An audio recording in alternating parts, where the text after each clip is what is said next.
மராசோவில் இந்த வந்த நாய்ஸ் வந்து பார்த்தீங்கன்னா எனக்கு டியூல் மாஸ் ஃப்ளைவீல் தான் கம்ப்ளைண்ட் இருக்க மாதிரி தெரியுது. இப்போ நான் கியர் பாக்ஸ் தான் டவுன் பண்ணுறேன். ஃப்ரெண்ட்ஸ், இந்த மராசோவில் வந்த நாய்ஸ் வந்து பார்த்தீங்கன்னா இந்த ஃப்ளைவீலில் தான் வந்திருக்கு. ஃப்ளைவீல் பாருங்கள், ஒரு டியூல் மாஸ் ஃப்ளைவீல் வந்து பார்த்தீங்கன்னா இவ்வளோ தூரம் ப்ளே இருக்கும்போது அந்த வைப்ரேஷன் அதிகமாக இருக்கும். உள்ளே வந்து பார்த்தீங்கன்னா என்ன ஆயிருக்குன்னு பார்க்குறேன். ஃப்ரெண்ட்ஸ், இதோட டியூல் மாஸ் ஃப்ளைவீல் தான் கம்ப்ளைண்ட்டு. உள்ளே பாருங்கள் ஃப்ரெண்ட்ஸ், உள்ளே பாருங்கள், டியூல் மாஸ் ஃப்ளைவீல் உள்ள ஸ்ப்ரிங்கு கட் ஆகிட்டுருக்கு. அந்த ஸ்ப்ரிங்கு கட் ஆனதுனால தான் இந்த நாய்ஸ் வந்தது. வைப்ரேஷன் ஆகும்போது இன்ஜினோட இந்த கிளச்சோட வீல் மட்டும் வந்து பார்த்திங்கன்னா தனியாக ரொட்டேஷன் ஆகிருந்தது. ஃப்ரெண்ட்ஸ், இதுவே வந்து சில வண்டிகளில் உள்ள ஜாம் ஆகிடும். உள்ள ஜாம் ஆகிடுச்சுன்னா கியர் வந்து கரெக்டாக விழாது.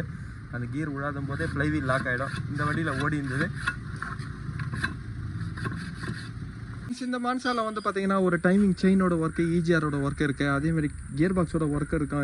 இது 3 வேலையும் இருக்கிறதுனால இந்த இன்ஜினை வந்து பார்த்திங்கன்னா நான் டவுன் பண்ணுறேன். இந்த இன்ஜினை டவுன் பண்ணிவிட்டு அதுக்கப்புறம் நான் ஒரு ஒர்க்காக நான் இன்ஜினை கீழே வச்சு நான் இதில் ஒர்க் பண்ண போகிறேன்.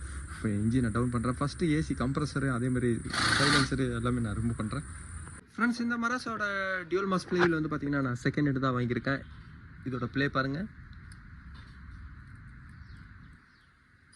ஃப்ரெண்ட்ஸ். எப்போவுமே லெஃப்ட் ரைட் வந்து பார்த்திங்கன்னா 3 டீத்துன்றது இருக்குது வந்து போடலாம். அதிகபட்சம் வந்து பார்த்திங்கன்னா 3 டீத் தான் இருக்கணும். டீத்துன்றது வந்து பார்த்திங்கன்னா இந்த ஒரு சென்டர்லேருந்து இதுதான். இது பாருங்கள், 2 தான் இருக்குது. இது கரெக்டாக இருக்குது. ஃப்ரெண்ட்ஸ், நான் சொன்னது வந்து இப்போ பார்த்தீங்கன்னா ஃப்ளைவீலோட இந்த ஸ்டார்டிங் டீத் தான். இந்த டீத்துக்கும் நீங்களே விட்டு ஸ்ட்ரைட்டாக வைக்கும்போது கூட நீங்கள் செக் பண்ணிக்கலாம். இது கரெக்டாக இருக்குது. இந்த டியூல் மாஸ் ஃப்ளைவீல் கரெக்டாக இருக்கிறதுனால இதை நான் செக் பண்ணி வாங்கியிருக்கேன். இது செகண்ட் ஹெட்டோட அவங்க கடையோட நம்பரை வந்து பார்த்திங்கன்னா இதில் நான் டிஸ்கிரிப்ஷனில் கொடுக்குறேன். இதை ஃப்ளைவீலை கொஞ்சம் நான் ரஃப் பண்ணுறேன். ஃப்ரெண்ட்ஸ், இந்த டியூல் மாஸ் ஃப்ளைவீல் எப்போவுமே நீங்கள் டைட் பண்ணிட்டு அதோட செக்கிங் வந்து பார்த்திங்கன்னா ஒரு டார்க்கில் தான் போடணும். ஏன்னா ஒரு 40 LP ஃபவுண்டில் தான் இதோட ஈவனாக உங்களுக்கு டைட் இருக்கணும். ஃப்ரெண்ட்ஸ், லாஸ்ட் டைம் தான் இந்த கிளச் பிளேட் கவர் சிம்பிள் அவங்க சேஞ்ச் பண்ணியிருக்காங்க. அதனால் இதே பிளேட் கவர் சிம்பிள் நான் ஃபிட் பண்ணுறேன். எப்போவுமே இதுலேயே வந்து பார்த்திங்கன்னா பொசிஷன் போட்டிருக்கோம். கியர் பாக்ஸ் சைடு, அதேமாதிரி வந்து பார்த்திங்கன்னா ஒரு ஃப்ளைவீல் சைடு.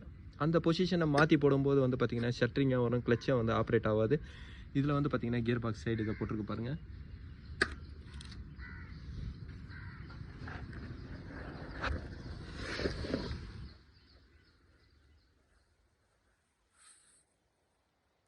ஃப்ரெண்ட்ஸ், இந்த மாதிரி டியூல் மாஸ் ஃப்ளைவீல் போகிறதோட மெயின் ரீசனே வந்து பார்த்திங்கன்னா லோ கியரில் வண்டி மூவ் பண்ணுறது தான். ஒரு கியரோட பவருக்கு கரெக்டாக வண்டியை வந்து போகணும். நீங்கள் ஒரு 4th gear, 3rd gear, 4th கியர்லாம் போடும்போது ஸ்லோகிலேயே நீங்கள் போடும்பொழுது வந்து பார்த்திங்கன்னா அந்த பவர் இன்ஜின் வந்து இழுக்காது.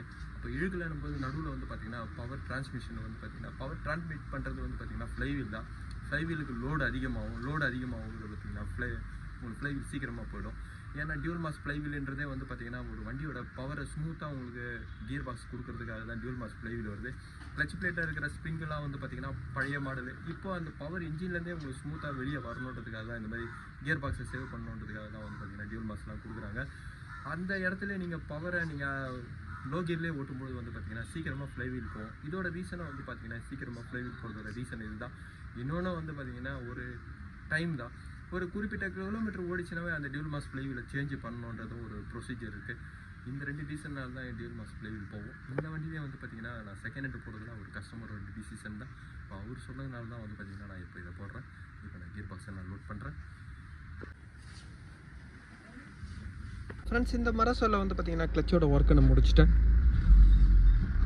ஃப்ரெண்ட்ஸ், இதோட கம்ப்ளைண்ட் வந்து பார்த்திங்கன்னா டியூல் மாஸ் ஃப்ளைவீல் உள்ள ஜாம் ஆயிருந்தது. அந்த டியூல் மாஸ் ஃப்ளைவீல் ஜாம் ஆனதுனால வந்து பார்த்திங்கன்னா இன்ஜினோட வைப்ரேஷன் வந்து அதிகமாக இருந்தது. இப்போ இன்ஜின் சைடு காட்டுறேன். இன்ஜினோட ஃப்ளைவீல் வந்து பார்த்திங்கன்னா டியூல் மாஸ் ஃப்ளைவீல் பவரையும் உங்களுக்கு கொடுக்கணும், அதேமாதிரி மைலேஜும் உங்களுக்கு அதிகமாக கொடுக்கணுன்றதுனால தான் வந்து பார்த்திங்கன்னா இது மாதிரி டியூல் மாஸ் ஃப்ளைவீல் கொடுக்குறாங்க. அந்த ஃப்ளைவீலில் உள்ள பேரிங்காக இல்லை ஃப்ளைவீலோட ஸ்ப்ரிங்கு கட் ஆகும்போது வந்து பார்த்திங்கன்னா அந்த ஒர்க்கும் உங்களுக்கு பண்ணாது. அப்போ டியூல் மாஸ் ஃப்ளைவீலில் வந்து அதிகமான ப்ளே இருக்கும். அந்த ப்ளேனால தான் வந்து பார்த்திங்கன்னா இதுக்கு முன்னாடி அதிகமான நாய்ஸ் இருந்தது. சுத்தமாக இல்லை. ஃப்ரெண்ட்ஸ், இந்த வீடியோ உங்களுக்கு பிடிச்சிச்சுன்னா லைக் பண்ணுங்கள், ஷேர் பண்ணுங்கள். Thank you friends.